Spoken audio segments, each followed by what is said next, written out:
Hello mga ma'am, good evening. So ang atong dinner for tonight, magmantener lang taninyo og dahon sa sweet potato and then naay okra.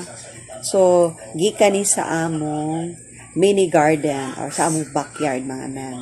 Muna Moto ang finish product. So muni karon mga ma'am, gipakita ta mo asa ko nanguha sa among backyard.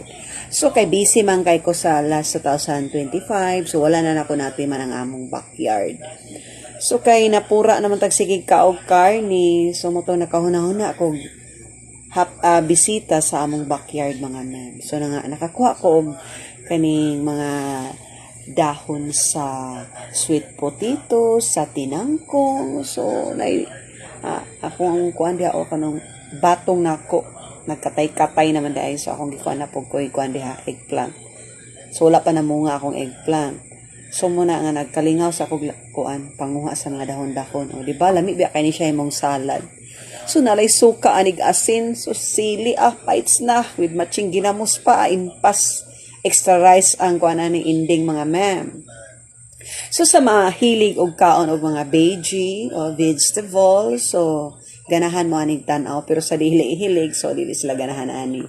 Ako kay ganahan ako mga gulay-gulay. Nya napura lagi ko kumaon ako og karne kasi gunsod ta from Christmas, so apay Christmas. Hanto na lang nag New Year, so ni action sakit akong kuan. Tiil kay kaliwat ba mig mga tradisyon mga ma'am. So mo to naka-realize ko nga murag kinahanglan na taan ni gulay. So muna nga nagkalingaw ko panguhag mga gulay-gulay sa akong mga tinanom sa among backyard. So mo ni siya. Wa na sabti wala pa na hinlo pero at least na ay mga bunga. So mas advantage kay kung natay mga tanom-tanom sa atong backyard mga ma'am. Kay ug wala so mo ato pag market so layo pa kay market nya padto nimo di padto presko. So whereas diri sa backyard ra nato kuhaon nato mga gulay so kuan kayo. Presko kayo ang mga gulay di ba? So munay plano na ako karon. Gusto ko sa akong papa kay naman may napoday gulay sa rep na bili na ay eggplant dito. Gusto ko niya lapuan to para sa laron. So, perfect ang atong dinner ani. Diba? Lami ra ba kay kaon na ng mga salad-salad. Sa mahilig og salads. Pero sa dili hilig, so wala sila ana. So, ako lang i-flex mga ma'am akong dinner for tonight. Mga ma'am. Pero naagya po humba sa kilid ani. Bigya po mawala. Naamay ka ng salin sa New Year pa mga men.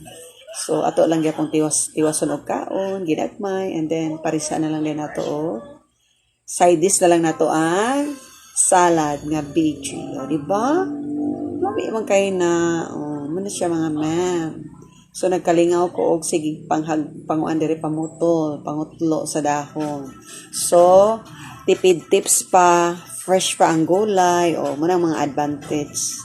Diba? Nya di na ta mulakaw, wala na tay gasto sa pamasahe kay nara sa atong backyard. So muna ang mga advantage sa magtanom gyud. So ipamutang ra na kog mga pots mga ma'am kay gamay ra mang area sa among balay. So muna nga wala mo area so inyo pwede ra mo magtanom sa mga pots, sa mga biscuits nga pots, mga toadies nga pots pwede ra tamnan. Nakakuha na pong kuan okra, mga dahon-dahon sa tangkong, tinangkong, klase-klase ng mga leaves, mga ma'am. So, thank you for watching mga ma'am. Kaya mag-prepare pa mi sa among dinner. Babu!